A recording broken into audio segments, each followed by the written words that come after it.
তেল ক্রাইসিসের সাথে আসলে অনেক বিষয় জড়িত। আমি আজকে কোর্টে এসেছি, আমি যেখানে রেগুলার হচ্ছে 200 টাকা ভাড়া দিয়ে হুন্ডাতে বাইকে যাতায়াত করি, সেখানে আমাকে আজকে দিতে হচ্ছে 280 টাকা। কারণ যিনি বাইকটা চালান তিনি আমাকে বলেছেন যে স্যার আমি 5 ঘন্টা লাইনে দাঁড়িয়ে 200 টাকা তেল নিয়েছি, তাহলে আমি আপনাকে কম টাকায় কিভাবে নিব।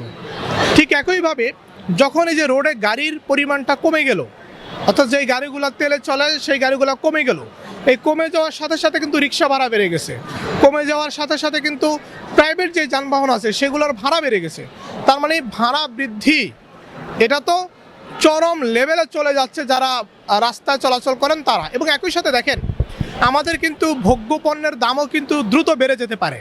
এটার পেছনে কারণ আছে এবং কোথায় কোথাও বাড়ছেও শুনছি। এটার পেছনে কারণ হচ্ছে যখন হচ্ছে তেলের অভাবে গাড়ি চলবে না, তখন সেই মালামাল পরিবহন করার জন্য অতিরিক্ত খরচ বহন করতে হবে।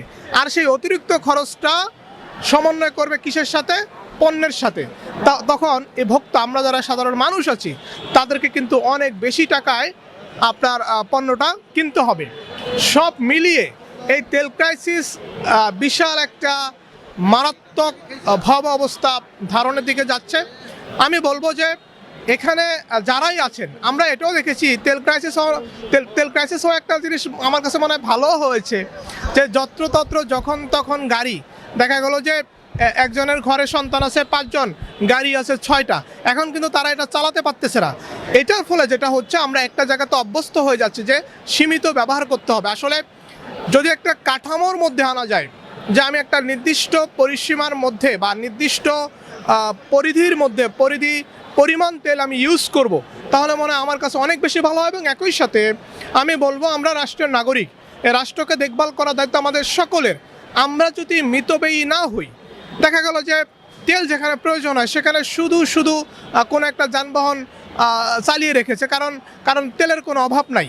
এখন যেহেতু তেল ক্রাইসিস, এখন আমাদেরকে চিন্তা করতে হবে যে আমরা অতিরিক্ত পরিমাণ তেল নিব না, অতিরিক্ত পরিমাণ তেল কাউকে নিতেও দিব না, যাতে করে যাদেরই যানবাহন আছে প্রত্যেকে যেন সেটা চালানোর সুযোগ পায়।